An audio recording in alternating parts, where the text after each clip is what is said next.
This story is titled, Parents Throw Me Out, just before my sats because my golden sister wants to accommodate. Hey everyone! The channel's been slowing down a bit, and I spend so much time finding these stories for you. If you enjoy the content, please hit that subscribe button. It means the world and helps keep this journey going strong. Let's grow together. Now, let's start the video. OP starts by saying, Hey, I'm 17, and my life is officially a shit show right now. I've been prepping for the SATs for what feels like forever. You know, those stupid standardized tests that supposedly decide your entire future. Every day for months, I've been grinding through practice tests, flashcards, all that crap. My brain is fried, and I've been counting down the days until I can just get it over with. But then my family decided to absolutely fuck me over. And when I say family, I mean my sister Kelly, the queen of everything, and my parents, her loyal minions. Here's the deal. Kelly's getting married in 2 weeks. Big fancy wedding, the whole shebang. Fine, whatever, not my problem. Or at least, it wasn't until she announced that her 7 friends were flying in and needed somewhere to stay. And apparently, the only solution they could come up with was to kick me out of the house so her friends could have my room. Yes, you read that right. 7 fully grown adults are going to be crammed into our house. And the only way to make that work is for me to pack up my shit and leave. My parents didn't even have the decency to tell me ahead of time. Nope. They just casually dropped the bomb the night before her friends were supposed to arrive. I'd just finished a long-ass day of studying, and they sat me down like, oh, by the way, you need to pack up your stuff and be out by tomorrow. You're going to stay with your Aunt Linda for the next 2 weeks. I was like, wait, what? They explained that Kelly had promised her friends they'd stay at our house and that it was too late to change plans. My first thought was, why the hell didn't they just get a hotel? Kelly's wedding is costing a fortune. She's got catering, a DJ, custom decorations, all that. Couldn't they have spent a little more to book a room or two for her friends? I said exactly that, and my mom just sighed like I was being a brat. Hotels are expensive, and this is family. We're being hospitable. First of all, those are her friends, not family. Second, I didn't even know they were coming until 5 minutes ago. I tried to argue. I told them I couldn't just up and leave right before the SATs. Staying with Aunt Linda was going to completely screw me over. Her house is way out in the suburbs, nowhere near my testing center. And on top of that, Aunt Linda is a weirdo. She doesn't believe in Wi-Fi. Seriously, who even lives like that? So I'd be stuck burning through my data to study. But my parents didn't care. They were just like, you can take your books with you. You don't need the internet to study. Are you kidding me? I'm not prepping for a spelling bee here. The SATs are brutal. I need every resource I can get. And my parents are acting like I should be fine with a pencil and notebook. So then I suggested a compromise. I'd stay in the living room instead of giving up my room completely. There's plenty of space, and I could still have access to my study materials. Win-win, right? Wrong. My dad shut that down immediately. It's not appropriate to have guests sleeping in the living room when we have a full house. They're Kelly's friends, and they deserve to be comfortable. I swear I almost lost it right then and there. Like, am I not part of this family? Does my comfort not matter? I even brought up the fact that Kelly and Ryan, her fiancé, have their own apartment. Wouldn't it make more sense for her friends to stay there? But apparently, Kelly decided her apartment was off limits because she didn't want the stress of hosting people right before her wedding. Oh, but it's totally fine to dump that stress on me. At this point, I was getting desperate. I begged my parents to reconsider. I told them I couldn't afford to lose this much time so close to the SATs. I even offered to split the living room with her friends, just so I could stay in the house. But nope, my mom hit me with, we've made our decision. Don't be selfish, okay? This is Kelly's big moment, and we need to support her. Selfish. They called me selfish for not wanting to be kicked out of my own home. I kept pushing back, and that's when things got ugly. My dad finally snapped and said, if you don't pack your things and leave by tomorrow, we'll throw all your stuff out on the street. That was it. I couldn't argue anymore. They'd made up their minds, and nothing I said was going to change it. So I went to my room and started packing. I was so pissed I could barely think straight. I mean, how is this even real? How do you look at your own kid, someone who's working their ass off to get into college, and decide, yeah, let's kick them out so our daughter's friends can have a sleepover? A couple hours later, my mom came in all cheerful, like, we're so proud of you for making the right decision. This is a big sacrifice, but it shows you're willing to put family first. I didn't even respond. I just kept packing. Then she said, oh, by the way, you'll need to call Aunt Linda yourself to let her know you're coming. We haven't talked to her about this yet. Wait, what? They hadn't even asked Aunt Linda if I could stay with her. They just assumed she'd be fine with it and left it to me to figure out. That was the final straw. I completely lost it. I started yelling, asking how they could do this to me. And you know what my mom said? "You're almost an adult. It's time you learn to take care of yourself." Almost an adult? I'm 17. And even if I was 18, they're still my parents. Isn't it literally their job to take care of me? At this point, I realized arguing wasn't going to get me anywhere. I'd already wasted too much energy trying to convince them to care about me, and it wasn't working. So I decided to stop playing nice. I started unpacking my bags and told them, "I'm not going anywhere. You'll have to drag me out of here if you want me gone." That's when my dad stormed in and started yelling. He said I was being a brat and that I needed to grow up. My mom chimed in with some bullshit about how Kelly's friends deserve better treatment because they're guests. So after my parents completely failed me, I did something I probably should have known better than to try. I called Kelly. I was sitting on my bed, surrounded by half-packed bags, trying to wrap my head around how fucked my life was about to get. I thought, maybe, just maybe, she'll have an ounce of humanity and help me out. Honestly, I wasn't expecting much. Kelly and I have never been close. Scratch that. We can't stand each other. She's always been the golden child, and I've always been the problem. It's been that way for as long as I can remember. She's the favorite, the one who never does anything wrong, while I'm the one who gets blamed for breathing too loudly. But I figured desperate times, right? So I called her. The moment she picked up, she sounded annoyed, like I'd interrupted some earth-shattering wedding task. I said, "Kelly, I need to talk to you. Mom and Dad are making me leave so your friends can stay in the house, and it's totally screwing me over." Her response? A loud, dramatic sigh. You know the kind. Why are you even bothering me with this? Sigh, but I kept going. I told her how important the SATs were, how Aunt Linda's place wasn't a good fit for studying, how far it was from my testing center, and how unfair it was that I had to leave my own home so her friends could crash here. That's when she hit me with the most cold-hearted, villain-level bullshit I've ever heard in my life. "Put me on speaker," she said. I hesitated for a second, but did it. My parents were standing nearby, probably listening in anyway, so I figured, why not? Once she knew they could hear, she said, "Let me make this really clear. I promised my friends they could stay there, and I'm not breaking that promise.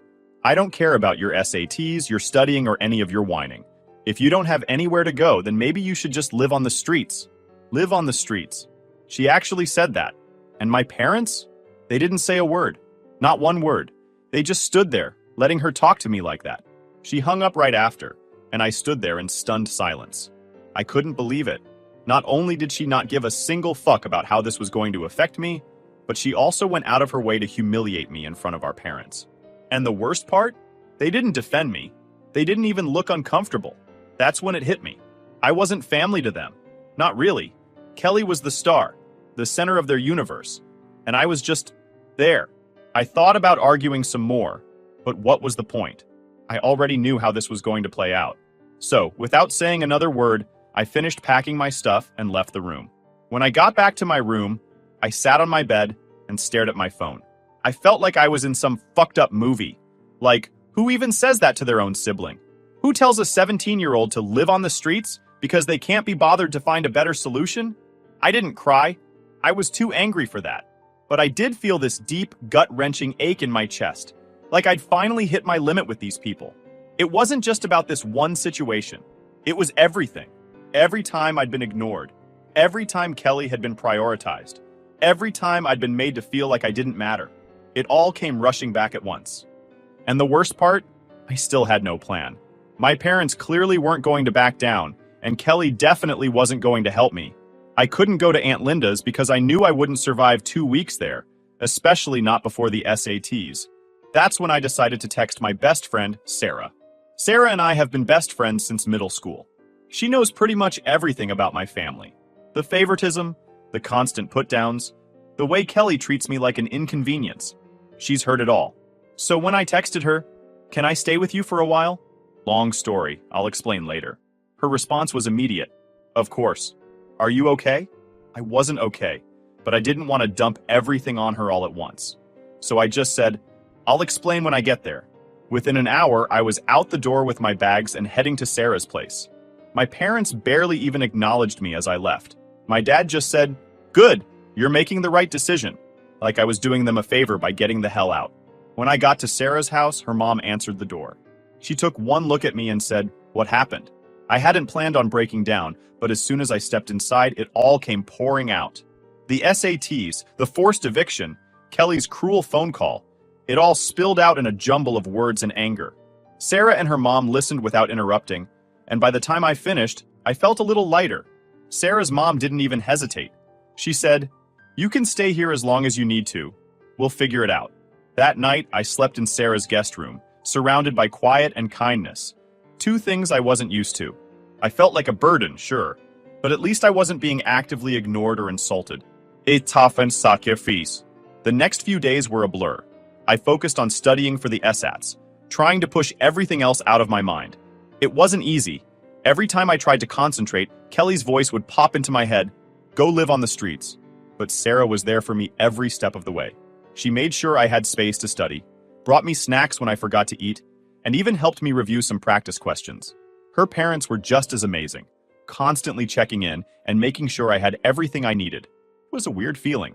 For the first time in forever, I felt supported. By the time SAT day rolled around, I was running on adrenaline and sheer determination. I wasn't going to let Kelly or my parents ruin this for me. I took the test, and honestly, I think I did pretty damn well considering everything. After the SATs were over, I spent a whole day decompressing. Well, trying to. But no matter what I did, I couldn't stop replaying everything that had happened. Kelly's words, my parents' apathy, and the sheer unfairness of it all just kept cycling through my head like a broken record. I realized I wasn't angry just because they kicked me out. It was deeper than that. I'd spent my whole life being treated like the afterthought of the family. Every damn time something came up, Kelly was their priority. Whether it was birthdays, school events, or even just normal family dinners, everything revolved around her. And this felt like the ultimate slap in the face. I wasn't even sure what I wanted to do about it. Part of me just wanted to shove it all down, keep my head down, and move on. But another part of me, the part that was sick and tired of being treated like garbage, wanted to do something. That's when I thought of Ryan. Ryan and I weren't exactly close, but we'd spent a decent amount of time around each other since he and Kelly got engaged. He always seemed like a nice enough guy, though I sometimes wondered what he saw in her. I mean, Kelly isn't exactly known for her sparkling personality. I debated for hours about whether or not to reach out to him. On the one hand, it wasn't really his business. On the other hand, he was about to marry someone who'd literally told her own sibling to go live on the streets. Didn't he deserve to know what he was getting into? Finally, I decided to go for it. I wasn't trying to ruin their relationship or anything. I just wanted him to know the truth. I sat down and typed out a message. "Hey Ryan, this is probably super weird, but I need to tell you something about what's been happening at home. I'm not trying to cause drama, but I think you should know about the way Kelly's been treating me. I'm not sure if she's mentioned it, but I've been kicked out of the house because her friends are staying here for the wedding. I've been studying for the SATs for months, and they decided last minute that I had to leave so her friends could have my room. I told her how much it was screwing me over, and she straight up told me to live on the streets. I'm not saying this to make you mad or anything. I just think you should know what kind of person she is before you marry her. If you want to talk more about it, I'm here." I read it over a dozen times before hitting send. My hands were shaking the entire time. I had no idea how he was going to react, or if he'd even respond at all. "Itu Wakadri," Ryan replied within an hour. "Hey, my name. I'm really sorry to hear about everything you're going through. Kelly hadn't told me anything about this. Can we meet up or talk on the phone? I want to hear the whole story." I was surprised he took it so seriously. I guess I half expected him to brush it off or defend Kelly, but he seemed genuinely concerned. We agreed to talk on the phone that night. When he called, I laid it all out for him. I told him about how I'd been preparing for the SATs, how my parents had given me less than 24 hours to pack up and leave, how Kelly had told me to live on the streets, and how none of them cared about the impact it was having on me. Ryan didn't say much while I was talking. He just listened, and I could tell he was getting angrier by the minute. By the time I finished, there was a long pause before he finally spoke. Wow. I don't even know what to say. That's not okay. At all. I could hear the frustration in his voice. He asked me a few more questions. How long this had been going on, whether my parents had tried to reach out to me, and if there were other incidents like this in the past. I didn't hold back. I told him about the years of favoritism, the way Kelly had always gotten away with treating me like crap, and how my parents had never once stood up for me. When the call ended, Ryan thanked me for being honest and said he needed some time to process everything. I wasn't sure what that meant, but I had a feeling things were about to blow up. The next morning, I woke up to a flurry of texts and missed calls from my parents. Apparently, Ryan had confronted Kelly about everything, and shit hit the fan. From what I heard later, the fight started with Ryan calmly asking Kelly why I'd been kicked out of the house. She tried to brush it off, saying it wasn't a big deal and that I was overreacting. But Ryan wasn't buying it. He pressed her, and eventually she admitted that she just didn't want me around. She said having me in the house would have been too stressful for her, and she didn't think it was a big deal since I could just stay somewhere else. When Ryan brought up the live on the streets comment, she apparently laughed it off like it was a joke. That's when he snapped. He told her she was selfish, heartless, and that he couldn't believe she'd treat her own sibling like that. Things escalated quickly, and by the end of the night, Ryan told her he couldn't go through with the wedding. When my parents called me, they were livid. "This is all your fault," my mom yelled. "Do you know what you've done? The wedding's off because of you." I tried to explain that all I did was tell Ryan the truth, but they weren't having it. They demanded I call him and fix it. "Fix what?" I snapped. "He made his decision because of her actions, not mine. If Kelly wants to save her relationship, maybe she should try apologizing for once in her life." They hung up on me after that. The fallout was even messier than I expected. Kelly was hysterical. She tried to spin the story to make it look like I was the bad guy, but no one was buying it, not even her closest friends. Apparently, Ryan had already told his family what happened, and they were fully on his side. As for me, I felt conflicted. On the one hand, I didn't mean to blow up her life, but on the other hand, she'd brought it on herself. All I did was tell the truth, and if that was enough to make Ryan rethink their entire relationship, maybe it wasn't as strong as Kelly thought. At the end of the day, I didn't regret reaching out to him. For once, someone in my family was being held accountable for their actions, and it felt damn good. After Ryan called off the wedding, my life got significantly messier. You'd think that being away from my parents and Kelly would mean I could finally catch a break, but nope. The fallout from all this hit me like a damn tsunami. First, there was my parents. They weren't just pissed, they were out for blood. They must have called me 20 times in one day, alternating between screaming at me and trying to guilt trip me into fixing the situation. "Do you realize how much money we've spent on this wedding?" my mom shrieked during one of her rants. "All of it down the drain because of your little stunt!" As if it was my fault Kelly was a heartless jerk. My dad wasn't any better. His angle was all about family loyalty. He kept going on about how I was supposed to support Kelly, not tear her down. He even accused me of being jealous, which was laughable. What the hell was I supposed to be jealous of? Her massive ego? Her ability to manipulate everyone around her? When I wouldn't cave, my parents started sending flying monkeys after me. Aunts, uncles, cousins, you name it. I got bombarded with texts and calls from people I hadn't spoken to in months. Some of them were polite but insistent, saying I should try to smooth things over for the sake of the family. Others were downright nasty, calling me selfish, immature, and in one case, a spiteful little brat. But here's the thing. Not everyone bought into their narrative. Turns out, Ryan didn't just confront Kelly. He told his whole family why he was calling off the wedding. And unlike my parents, his family wasn't about to sweep it under the rug. Within days, the story started spreading. My parents were furious, accusing me of ruining our reputation. They didn't seem to grasp that the more they tried to control the narrative, the worse it made them look. I started getting messages from extended family members, people who weren't part of the Flying Monkey Brigade. Some of them apologized for how I'd been treated, and a few even said they'd noticed the favoritism over the years, but hadn't known how bad it was. It was weird, having people suddenly acknowledge what I'd been dealing with my whole life. But honestly, the most satisfying messages came from Ryan's family. His sister reached out to me personally and thanked me for speaking up. She said they'd always had reservations about Kelly, but didn't want to interfere. Apparently, my story was the final confirmation they needed. Meanwhile, Kelly was imploding. Her social media turned into a pity party overnight. She posted vague statuses about being betrayed by people she trusted and losing everything. Of course, she left out the part where she told her little sister to live on the streets. Her friends weren't buying it, though. A few of them started commenting things like, "This isn't the whole story, is it?" And, "What about my name?" It wasn't long before Kelly turned off the comments altogether. I heard through the grapevine that she was trying to reconcile with Ryan. She even showed up at his place unannounced, but he refused to let her in.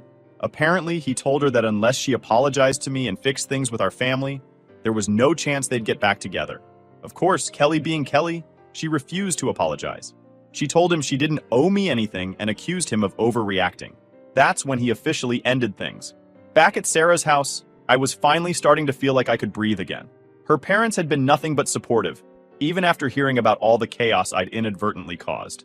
Sarah joked that I was like a live-action soap opera, but in a way that made me laugh instead of cringe.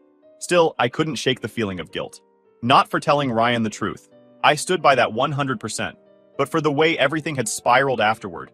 It wasn't my intention to destroy Kelly's wedding or blow up her relationship. All I'd wanted was for someone, anyone, to see what I'd been dealing with.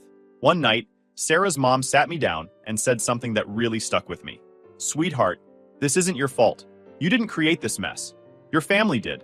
All you did was hold up a mirror and they didn't like what they saw." That was the first time in a long while that I felt validated. A few days later, my grandparents showed up. They'd been on my side from the beginning, but seeing them in person was a whole different kind of comfort. They didn't waste any time. Within an hour of arriving, my grandpa was on the phone with my parents, laying down the law. He told them in no uncertain terms that I wasn't coming back to their house and that they needed to figure out their priorities. "Your daughter isn't a piece of furniture you can move around whenever it's convenient," he said. I didn't hear my parents' response, but I'm guessing it wasn't pleasant because my grandpa hung up looking pissed. My grandparents also started making arrangements for my future. They offered to take full custody of me, which was honestly a relief. They told me I could stay with them once I graduated high school, and they'd even help me with college expenses. Hearing that was like a weight being lifted off my chest. For the first time, I felt like I had a solid plan, a way to move forward without depending on people who clearly didn't give a damn about me. As for Kelly, she's been radio silent. I haven't heard a word from her since Ryan ended things, and honestly, I'm fine with that. From what I've gathered, she's still trying to spin the situation in her favor, but it's not working.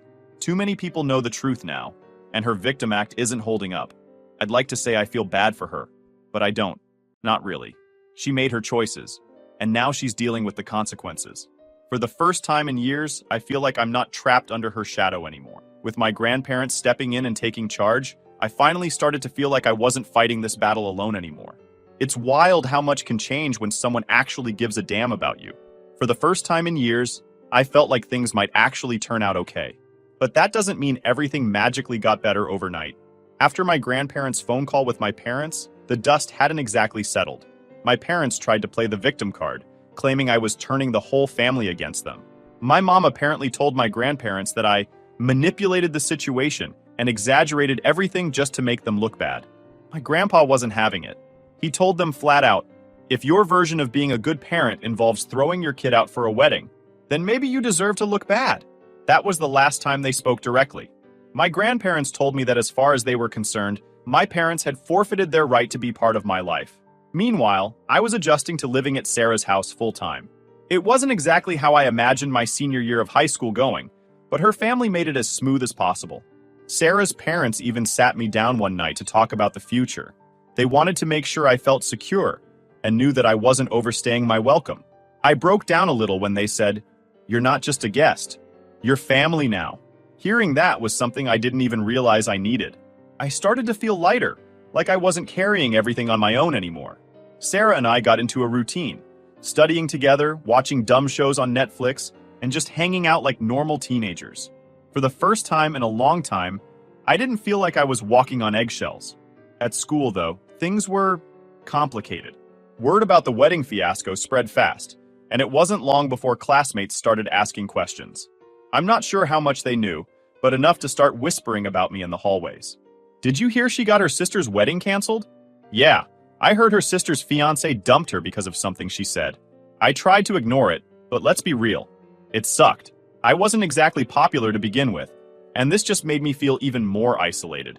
Sarah, bless her, went full protective mode. She shut down any rumors she overheard and even confronted a group of kids who were making jokes about me. It was embarrassing, but also kind of sweet. She kept reminding me, "They don't know the whole story. Fault them." On the home front, my grandparents weren't wasting any time. They started working on the legal process to transfer custody, which meant more phone calls with lawyers and family members. My dad, in a last-ditch effort to save face, tried to guilt-trip them by saying, "You're breaking up the family." My grandma fired back, "No, you did that the moment you chose to abandon your daughter." I overheard the call, and I couldn't help but feel this weird mix of pride and sadness. It was comforting to have someone standing up for me, but it also drove home how much my parents had failed me. Eventually, they signed the papers, And just like that, my grandparents officially had custody of me. Once that was settled, my grandparents started planning for what came next. They wanted me to move in with them as soon as the school year ended, but they left the decision up to me. I told them I wanted to stay with Sarah until graduation. As much as I loved my grandparents for stepping up, Sarah and her family had become my safe space, and I wasn't ready to leave just yet. They were totally fine with that, and even promised to visit as often as they could. In the meantime, my grandparents started making arrangements for college. They'd always been good with money, and they assured me I wouldn't have to worry about tuition or living expenses. It was a massive weight off my shoulders. As for Kelly, well, let's just say things weren't looking too great for her. Ryan had officially moved on. From what I heard, he'd started seeing someone new. Someone who wasn't a manipulative brat, apparently. Kelly, on the other hand, was still trying to claw her way back into everyone's good graces. She posted a long, dramatic rant on social media about how she was misunderstood and how people shouldn't judge her without knowing the full story. It didn't take long for the comments to flood in, most of them calling her out for being fake. My favorite comment? If you're misunderstood, then why did your fiancé dump you a week before the wedding? Seems like he understood you perfectly. She deleted the post after that. I still haven't spoken to Kelly or my parents, and honestly, I don't plan to. Blocking them was probably the best decision I've ever made. There's a part of me that wonders if they'll ever apologize, but I'm not holding my breath. If there's one thing this whole mess has taught me, it's that I don't need their approval. Or anyone's, really. Looking ahead, things are finally starting to feel hopeful. I'm doing well in school, I've got solid plans for college, and I'm surrounded by people who actually care about me. It's weird to think about how much has changed in such a short time. A few weeks ago, I felt completely powerless. Now, I feel like I'm finally in control of my life. To everyone who's been following this story and offering advice, thank you. Seriously, you've all reminded me that I'm not alone. Even when things feel impossible. Here's to moving forward.